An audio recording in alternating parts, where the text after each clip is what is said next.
Don't forget to subscribe and leave a comment on this video saying I subscribed. Let's get into it.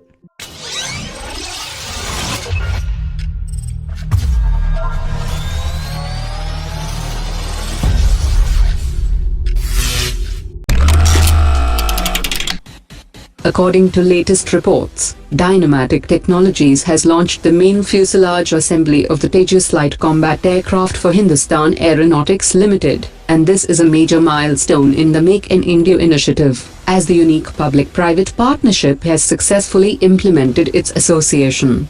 The Tejas light combat aircraft project is a long-term contract for Dynamatic Technologies, which includes manufacturing of parts and assemblies.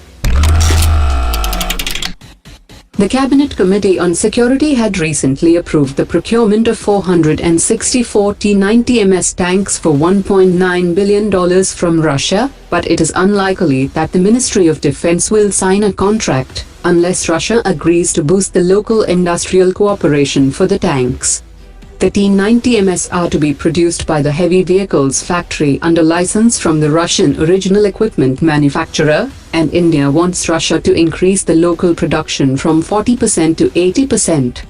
The Indian Army had already inducted 1,100 T-90 tanks, out of which 300 have been directly imported from Russia, and according to an official, the full localization is impossible, thus large amount of the assembly process is imported.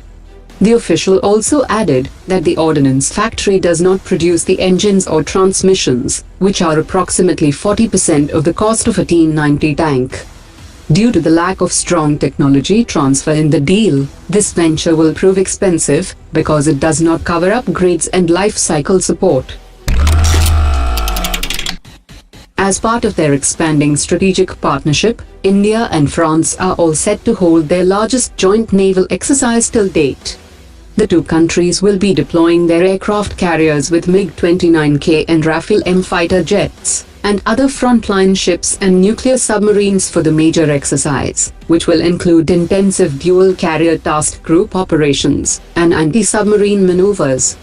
The two countries have also operationalized their reciprocal military logistics support agreement, under which Indian naval ships can access French bases like the Reunion Islands near Madagascar and Djibouti on the Horn of Africa.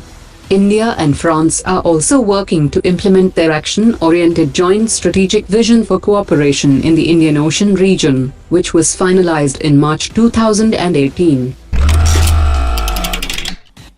According to latest reports, Israeli Aerospace Industries has entered agreements worth $93 million with the Indian Navy and Cochin Shipyard Limited for provision of naval medium-range surface-to-air systems. The Israeli firm will provide complementary systems for the air defense system and will follow up orders for a range of maintenance and other services for various subsystems of the new advanced MRSAM.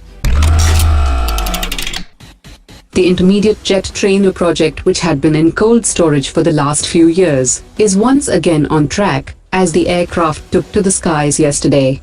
The Intermediate Jet Trainer is among the most delayed aircraft projects in the country, which was grounded due to issues in design. However, this flight is a positive development in the program, as the aircraft flew after extensive modifications.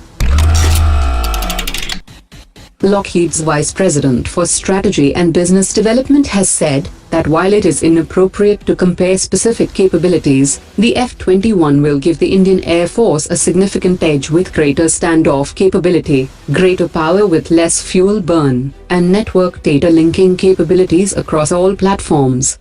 He also refuted the reports that the F-21 fighter jet is rebranding of the F-16, and also said that while the aircraft structures may look familiar, the differences become clear when looking at the unique capabilities of the F-21, which includes advanced APG-83 AESA radar system, advanced EW system developed uniquely for India, long-range infrared search and track system, and triple launcher adapters, which allows the F-21 to carry 40% more air-to-air systems.